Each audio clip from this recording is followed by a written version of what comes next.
अस्सलाम वालेकुम स्टूडेंट्स। आज की जो ये वीडियो है ये एक एक्सपेरिमेंटल वीडियो है। मैंने इस तरह की कोई वीडियो बनाई नहीं है इस चैनल पर। अगर आपको ये वीडियो अच्छी लगे पहले तो इस वीडियो को कंप्लीट देखें। वैसे थोड़ा बहुत तो इसका कंटेंट मेरे कंटेंट से मिलता जुलता है, हम आगे बातें करेंगे। मैंने 15 ऐसे पॉइंट बताए हैं जो आप 3 इडियट मूवी से जो है वो सीख सकते हैं, लेसन्स बोल रहे हैं आप उनको।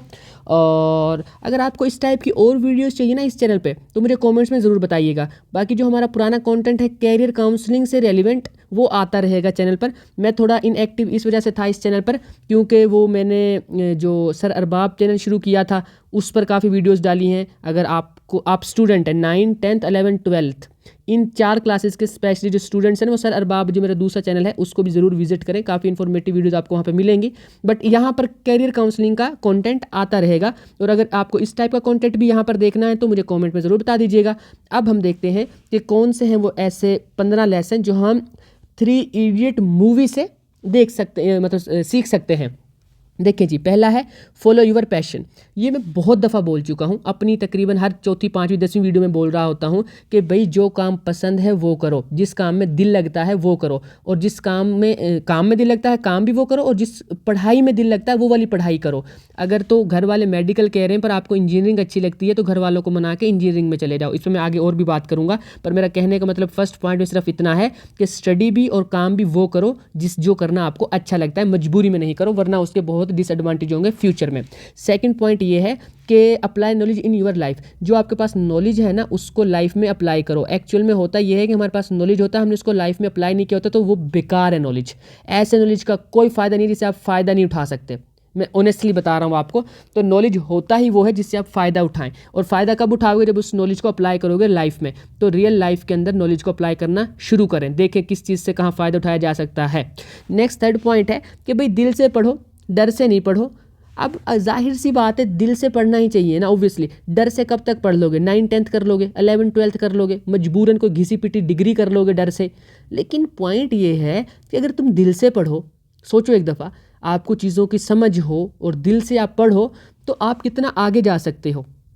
बाकी इस पे मैं कोई बहुत डिटेल में नहीं बोलने वाला हूँ क्योंकि आपकी समझ में ये भी पॉइंट नहीं आएगा, क्योंकि अभी आपकी लाइफ का वो फेज़ चल रहा है जहाँ पे आप डर से ही पढ़ते हैं, दिल लगता ही नहीं पढ़ाई में।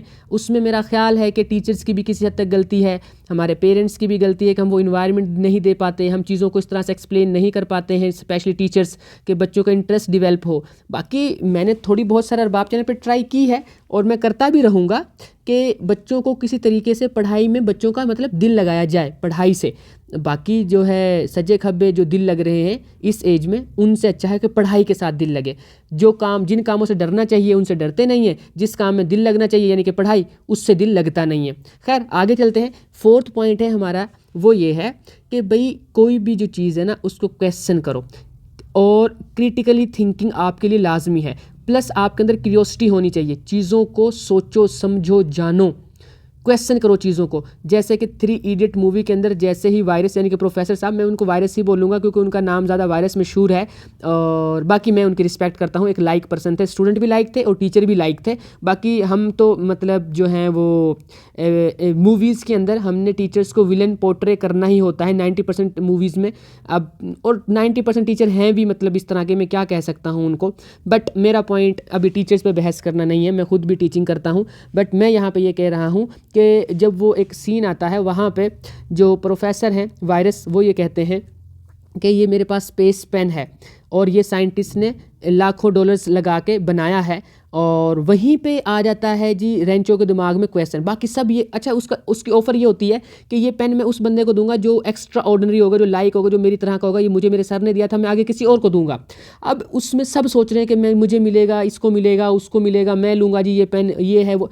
रेंचो क्या सोच रहा है वहाँ खड़ा होकर? वो ये सोच रहा है कि यार स्पेस के अंदर इंक पेन नहीं चलता, अभी प्रोफेसर ने बताया, बॉल पेन नहीं चलती है, वहाँ पे जो ग्रेविटी का इशू है। तो वैसे तो आपको पता होना चाहिए, ये नहीं पता तो आप इसको सर्च करो कि इंक पेन या जो है बॉल पेन क्यों नहीं चलती है उसके अंदर, स्पेस के अंदर। तो फिर वो राजू नहीं, रेंचो ये क्वेश्चन कहता है, अपने प्रोफेसर से क्वेश्चन पूछता है, वायरस से क्वेश्चन पूछता है कि भाई अगर ऐसा ही था तो साइंटिस्ट स्पेस के अंदर लेड पेंसिल यानी कि कच्ची पेंसिल ले जाते, इतने लाखों डॉलर लगा के ये जो स्पेस पेन बनाया है, इससे अच्छा तो ये था कि आप वो ले जाते, यानी कि ये कच्ची पेंसिल। तो उसके ऊपर वायरस ये बोलते हैं कि भाई इसका आंसर मैं आपको बाद में दूंगा। बाद में एक सीन में वो आंसर देते भी हैं, और आप इसको सर्च कीजिएगा या मेरी डिटेल वीडियो देख लीजिएगा। इसके ऊपर मैंने डिटेल वीडियो जो है ना वो सर अरबाब चैनल पे अपलोड करनी है, या कर दी होगी अब तक मैंने वो, तो आप वो देख लीजिएगा। तो उसमें मैंने और भी बहुत चीज़ यहाँ पे मैं बता रहा हूँ, यहाँ मैं बस टू दी पॉइंट बता रहा हूँ, वहाँ पे मैंने डिटेल में बात की है इन सब पॉइंट के अंदर। तो पॉइंट ये है कि सोचो, क्वेश्चन करो, जैसे कोई बता रहा है ऐसे ही एक्सेप्ट नहीं कर लो। अगर सही बता रहा है तो ठीक है, पर आपके दिमाग में भी कुछ होना चाहिए। उसको सही बता रहा है तो ठीक है, यानी कि कोई आपको बुद्धू ना बनाए, तो आपका भी दिमाग चलना चाहिए, आपके पास भी नॉलेज होना चाहिए, सोचना है आपने हर चीज़ को, ऐसे ही एक्सेप्ट नहीं कर लेना है। फिर इस मूवी का पांचवा पॉइंट जो है, इस मूवी के अंदर एक बहुत फेमस लाइन है, ऑल इज़ वेल। तो ये बेसिकली ये है कि रेंचो साहब की फ़िलोसफी है, जो किसी हद तक ठीक भी है, कि जितनी मर्जी बड़ी प्रॉब्लम हो, कोई भी सिचुएशन हो, ये बोलते रहो कि ऑल इज़ वेल, सब ठीक है भाई, कुछ ख़राब नहीं है। तो फिर इस पे राजू तप जाते हैं। राजू कहते हैं कि भाई ऐसा कहने से ये थोड़ी ना है कि प्रॉब्लम सॉल्व हो जाएगी। तो वो कहते हैं, आगे से रेंचो कहते हैं कि भाई प्रॉब्लम सॉल्व बिल्कुल नहीं होगी, आप ठीक कह रहे हैं, पर प्रॉब्लम से ना घबराने वाला काम ख़त्म हो जाएगा। प्रॉब्लम छोटी लगने लग जाएगी, बहुत बड़ी नहीं लगने लगेगी। प्रॉब्लम को फेस करने की हिम्मत आ जाएगी ऐसा बोलने से। और बात किसी हद तक ठीक भी है। और इसके अलावा ना एक लॉ ऑफ अट्रैक्शन भी होता है, इसके बारे में आपने भी जानना है कि जो चीज़ आप सोचते हैं, जैसा आप माइंड में सोचते हैं, जिस चीज़ों को आप अट्रैक्ट करते हैं, ऐसा ज़िंदगी में होता भी है, वो चीज़ आपसे अट्रैक्ट हो जाती हैं। तो फिर क्यों ना अच्छा सोचा जाए, प्रॉब्लम को छोटा ही सोचा जाए, प्रॉब्लम का सोल्यूशन पे ज़्यादा फोकस किया जाए, ना कि प्रॉब्लम पे किया जाए। और ये लॉ ऑफ अट्रैक्शन वैसे काम भी करता है, मैं तो इस चीज़ पर बिलीव करता हूँ कि लॉ ऑफ अट्रैक्शन काम करता है। बाकी आप इसके ऊपर जो पूरी बुक है, सीक्रेट बुक है एक, उसको पढ़ लीजिएगा। और भी बहुत सी बुक हैं, आप ये लिखेंगे ना लॉ ऑफ अट्रैक्शन, हज़ारों वीडियोज़ निकल आएंगी, आप देख लें। तो वो एक चीज़ और भी है जो इसे मैंने फर्दर ऐड की है, उसका रेफरेंस उसमें तो नहीं था मूवी में। 6 पॉइंट ये है, कम्पीट विद पॉजिटिव माइंडसेट। भाई पॉजिटिव माइंडसेट के साथ compete करें। मेरा कहने का मतलब ये है कि जो दूसरे लोग हैं जिनसे आपको compete करना है, जो आपके क्लास फेलोज हैं, लेट कर लेते हैं, अभी आप स्टूडेंट लाइफ के अंदर हैं, तो यार उनका बुरा नहीं सोचो, उनको नीचे नहीं गिराओ, उनका बुरा सोच के आगे नहीं बढ़ो। कोलैबोरेट करके पढ़ना सीखो। एजुकेशन है, ये स्टडीज़ है, यहाँ पे आपको कोलैबोरेशन से जितनी हेल्प मिलेगी ना, इतनी हेल्प कंपटीशन या दुश्मनी से नहीं मिलेगी। यानी कि जो आपके पास है नॉलेज, वो दूसरों को बताओ, जो दूसरों के पास नॉलेज है उनसे आप सीखो। ऐसे देखें ना, कितनी पूरी की पूरी जो क्लास है कितना अच्छे से ग्रो करेगी, या जिससे आपने शेयर किया, आपके नॉलेज में भी इजाफा हुआ। नॉलेज शेयर करने से बढ़ता है, कम नहीं होता है। तो जो आपके पास, उसको छुपा के नहीं रखो, उसको सबके साथ शेयर करो। और जो दूसरों के पास है, वो उनसे खुद सीखो। इसमें कोई बुरी बात नहीं है कि क्लास फेलो से आपने सीख लिया है। तो ये जो है एक बुरी जो चीज़ हमारे स्टूडेंट्स के अंदर डेवलप हो गई है, इसको दूर करें। एक ये बहुत ही वाहियात सी हरकत आप सब में आ गई है, अनफॉर्चुनेटली आ गई है। तो कंपटीशन का मतलब हरगिज़ ये नहीं होता कि दूसरों को बुरा सोचो, दूसरों के बारे में हसद रखो, जेलसी रखो, नहीं, ये सब चीज़ें आपका ही नुकसान करती हैं, तो इनसे आपने दूर रहना है।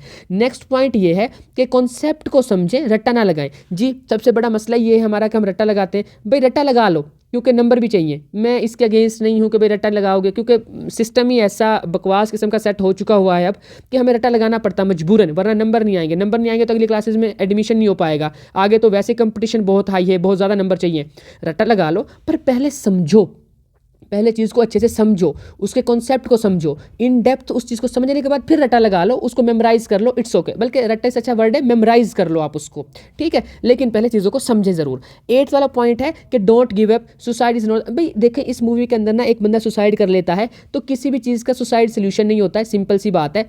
और जो है किसी भी जो है ना चीज़ के अंदर अगर आपको सुसाइड करना पड़ रहा है पढ़ाई के प्रेशर की वजह से, तो मेरी माने भाईजान, आप इस चीज़ को छोड़ दें, पढ़ाई छोड़ दें। ज़िंदगी ज़्यादा ज़रूरी है, पढ़ाई नहीं, ठीक है।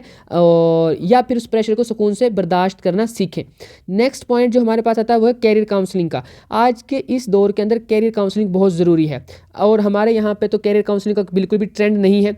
लोगों को कैरियर काउंसलिंग का वर्ड का नहीं पता क्या होता है। हालांकि अब आहिस्ता से थोड़ी बहुत अवेयरनेस आ रही है, बाकी लोग भी दे रहे हैं थोड़ा बहुत। जो है मेरा रोल भी इसी के अंदर है कि मेरा ये पूरा perfect info channel career counselling के ऊपर ही है। इनफैक्ट मैंने तो इसके ऊपर पूरी बुक लिख दी हुई है, दी कैरियर नाम से एक बुक है। भाई आप में से कुछ लोगों ने सुनी होगी उसकी समरी, कुछ नहीं सुनी, इसी चैनल पे मैंने अपलोड की, आप वो भी सुने। उसमें मैंने A to Z बहुत से रियलिटी चेक दिए हैं, वो बहुत बहुत यूज़फुल है आप लोगों को इस एज में। अगर आप 9th 10th 11th 12th में है ना, फिर तो लाजमी सुने वो। नेक्स्ट पॉइंट है 10, think out of box. Education system जो है ना हमारा, वो इस तरह से डिज़ाइन है कि ये हमें स्लेव बनाता है। एक बेसिकली नौकर बनाता है। ये एक सच है, आप इसको माने या ना माने, और ये आपको आइडिया भी होगा। आप जो यूनिवर्सिटी के स्टूडेंट्स हैं उनसे पूछें, अगर कोई यूनिवर्सिटी का स्टूडेंट ये वीडियो देख रहा है तो वो इस चीज़ से एग्री करेगा कि सबकी रेस है कि किसको अच्छी जॉब मिले। सिंपल, एक लाख रुपया सैलरी हो, 2 लाख रुपये सैलरी हो, इसके पीछे सब भाग रहे हैं। एजुकेशन सिस्टम डिज़ाइन ही इस चीज़ के लिए है। तो थिंक आउट ऑफ बॉक्स करें। और फिर मसला ये है कि सबको जॉब मिलती भी नहीं है, इस तरह का ये है। तो इसमें थिंक आउट ऑफ बॉक्स का मीनिंग ये है कि भाई चीज़ों को सही से समझें, सब की तरह रट्टा नहीं लगाएं, उसका कॉन्सेप्ट समझें और फिर उनको रियल लाइफ में अप्लाई करें और चेंज लाएं। ये चेंज नहीं लाना यार, भाड़ में गया, बड़ी बड़ी खुद के हालात ठीक कर लें। और उसमें कैसे ठीक होंगे, वो जाहिर सी बात है, जब तक आपको किसी चीज़ की समझ नहीं है तो जॉब नहीं मिलेगी। जॉब नहीं मिलेगी, ख़राब सा आपको काम करना पड़ेगा, जिसकी सैलरी भी कम होगी, जिसमें आपकी रिस्पेक्ट भी कम होगी, प्रमोशंस भी कम होंगी। तो भाई पहले नंबर पर पसंद का काम चूज़ करें, फिर उसमें बेस्ट बने। बेस्ट बनने के बाद उसमें खुद का कुछ करने का सोचें, अगर तो आप में हिम्मत है, अगर आप रिस्क ले सकते हैं तो। वरना हर बंदा खुद का काम करने के लिए डिज़ाइन नहीं है। मैं हर बंदे को नहीं कहता कि आप बिज़नेस कर लो, बट एट लीस्ट इतना ज़रूर पढ़ें, इतना ज़रूर सोचें, कम से कम अपनी ही फील्ड में जॉब करनी है तो एक अच्छी जॉब करें, अच्छी इनकम वाली जॉब करें, ठीक है, ताकि आपका एक फ्यूचर सिक्योर हो, बच्चों को अच्छी तालीम दे सकें वगैरह वगैरह। मैं उस सब के ऊपर नहीं जा रहा हूँ अभी। आप सबको पता है कि इंपॉर्टेंस है तो बस है पैसे की, इसमें क्या ही कह सकते हैं, कोई दूसरी राय ही नहीं है। कोई भी चीज़ से एग्री नहीं करता है कि पैसे की अहमियत है। बट उससे पहले आप जिस एज में हैं उसमें पैसे का इतना भी सर पे ना चढ़ाएं आप, ठीक है। ये ना हो कि वो दूसरी तरफ ही निकल जाएं आप, एक दूसरे ट्रैक के ऊपर, कि पढ़ाई में तो कुछ रखा ही नहीं है और ये है और वो है, मैंने बिज़नेस करना है और सारा कुछ। एक दरमियाना सा रास्ता आप अडॉप्ट करें। पढ़ते हुए ट्राई करें कि अगर आपका कोई सोर्स ऑफ इनकम बन जाए बेस्ट है, नहीं बनता तो पढ़ने के फ़ौरन बाद आप खुद को इस काबिल बना लें कि आपको एक अच्छी जॉब मिल सके। थिंक आउट ऑफ बॉक्स का मतलब ये भी है, अगर सबकी उम्मीद है कि उनकी स्टार्टिंग 50,000 की जॉब हो तो आप कम से कम इतने काबिल बने और इतना सोचें कि आपको स्टार्टिंग की 1 लाख मिल जाएगी।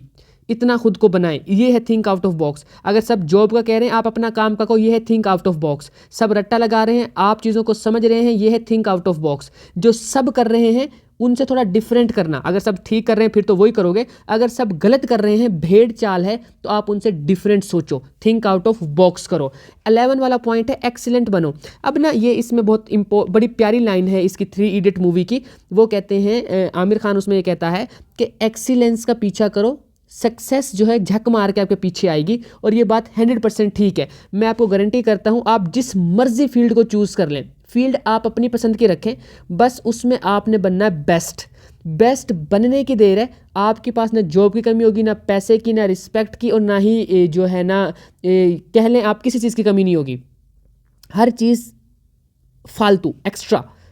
और ये बात सच है, आप जिस भी फील्ड में है ना, उसके किसी टॉप 1% को या फिर जो टॉप के 4-5 लोग हैं उनका लाइफस्टाइल देखें, उनको देखें कि वो क्या करते हैं, क्या नहीं करते हैं, कितना लेते हैं सैलरी वगैरह, क्या काम करते हैं, किस कंपनी में काम कर रहे हैं। तो आपको आइडिया हो जाएगा कि यार मैं सही कह रहा हूँ कि जो टॉप 1% होते हैं, जो एक्सीलेंट लोग होते हैं, उनके लिए काम की कमी नहीं है, और उनके पास पैसे की भी कमी नहीं है, और उनके पास कंपनीज़ की भी कमी नहीं है, प्रमोशंस की भी कमी नहीं है, रिस्पेक्ट की भी कमी नहीं है। बस एक्सीलेंट बनना ज़रूरी है। बेस्ट बनोगे तो ही बात बनेगी। अगर एवरेज बनोगे तो फिर एवरेज की ही उम्मीद रखो, एवरेज ही मिलेगा। और बेस्ट बनने के लिए बहुत हार्डवर्क करना पड़ता है, सबकी तरह नहीं है, उससे ज़्यादा सेक्रीफाइस करना पड़ता है, ज़्यादा रगड़ना पड़ता है खुद को, ज़्यादा जो है वो मेहनत करनी पड़ती है। Number 12, finance and education. तो भाई अपनी जो है ना माली हालत, जो आपकी फाइनेंसेस हैं उनको देखें, फैमिली की जो परेशानियां हैं या जो फाइनेंस की चीज़ें उनको देखें, फिर ही किसी एजुकेशन का डिसाइड करें। महंगी सस्ती यूनिवर्सिटी का देखें।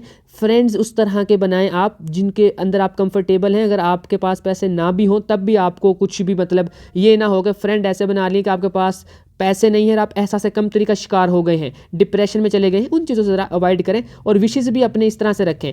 घर वालों को तंग नहीं करें अगर उनके पास पैसे नहीं हैं। ट्राई करें कि खुद कमाना शुरू करें। जब आप खुद कमाना शुरू करेंगे ना तो खर्च भी सही जगहों पर करना शुरू करेंगे, और ये एक बहुत अच्छी बात है। नेक्स्ट 13 पॉइंट कहता है अच्छे दोस्त बनाओ। दोस्त ज़रूर बनाने चाहिए, और वो बंदा, हज़रत अली का कौल है कि वो बंदा सबसे ज़्यादा अमीर है, यानी कि अमीर तरीन शख्स है वो जिसके पास मुखलिस दोस्त हैं, तो दोस्त होने चाहिए। अब मुखलिस कैसे बंदा फाइंड करे, इसका कोई लिटमस टेस्ट तो होता नहीं है, बट फिर भी मुझे नहीं पता है, मैं इसमें कोई ज्ञान नहीं दे रहा हूँ, आप जाने, आपके दोस्त जाने, आई होप कि वो अच्छे हों। बट एक चीज़ याद रखिएगा कि दोस्त वो सही नहीं होता है जो आपका गलत में साथ दे। हम बॉयज़ का ये रोला बहुत बड़ा है कि जो गलत चीज़ में हमारा साथ देना, तो हम कहते हैं ये हमारा बेस्ट फ्रेंड है, इसने हमें गलत काम में भी इसने हमें सपोर्ट किया है। भाई दोस्त वो होता है जो आपको गलत काम से रोके, याद रखिएगा मेरी बात। तो सही मुखलिस दोस्त वो है जो आपको गलत काम से रोकता है। जैसे आपके पेरेंट्स आपके साथ मुखलिस हैं, वो गलत काम से रोकते हैं, तो इस तरह से जो दोस्त मुखलिस होता है वो भी गलत काम से रोकता है। 14 पॉइंट है कि पैशन को प्रोफेशन में कन्वर्ट करें। भाई जो काम आपको पसंद है ना, अगर आप उसी को करते रहोगे लेकिन उससे पैसे नहीं ना आएंगे तो एक दिन छोड़ना पड़ जाएगा। इसीलिए जो काम पसंद है उससे पैसे कमाना भी शुरू करो, ताकि आप लोग जो है वो पैसे कमा पाओ और उस जो पैशन है उसको कंटिन्यू कर पाओ और वो प्रोफेशन में कन्वर्ट हो। आप उसके मतलब देख कितनी अच्छी बात है ना, जो आप काम कर रहे हैं ना वो काम करना आपको पसंद भी है और उससे पैसे भी मिल रहे हैं, तो कितनी अच्छी बात है। तो इसलिए पैशन को प्रोफेशन में कन्वर्ट करो। 15 पॉइंट है कि जो पैशन या प्रोफेशन है जिसको लोग फॉलो करते हैं और फिर होता ये है कि वो अगेंस्ट हो जाते हैं अपने पेरेंट्स के खिलाफ चले जाते हैं और इस तरह की बातें हो रही होती हैं कि वो झगड़े हो गए हैं और बहुत वर्स्ट कंडीशंस हो जाती हैं। तो मेरा मानना है, सिंपल सी बात है, पेरेंट्स, ये बहुत फेमस कोट भी है कि जो पेरेंट्स हैं ना वो आपको गरीब नहीं देखना चाहते। मैं कहता हूँ कि पेरेंट्स आपको नाकाम नहीं देखना चाहते हैं, इसीलिए वो जो पेरेंट्स को बेस्ट लगता है ना वो आपको कहते हैं। उनको अगर लगता है ना कि इंजीनियर बन के आपका फ्यूचर सिक्योर है तो वो आपको इंजीनियर बना देंगे। डॉक्टर बनना बेस्ट है उनके समझ के अकॉर्डिंग तो वो आपको डॉक्टर बनने का बोल देंगे। तो वो बोलना चाह रहे हैं, वो तुम्हें से करवाना चाह रहे हैं जो उनके लिए बेस्ट है, जिसमें लगता है कि मेरे बच्चे का फ्यूचर सिक्योर रहेगा। तो क्यों ना कि आप ऐसा करें कि अपने पेरेंट्स से बात करें और उनको बताएं कि जो आप करना चाहते हैं ना उसमें आपका फ्यूचर भी सिक्योर है, आपकी अर्निंग भी अच्छी होगी, आपकी मेंटल हेल्थ भी ठीक रहेगी, आप खुश भी रहेंगे और दिल लगा के काम भी कर पाएंगे। आई होप कि अगर आप ऐसा करते हैं तो आपके पेरेंट्स कभी भी आपके पैशन को फॉलो करने से आपको मना नहीं करेंगे।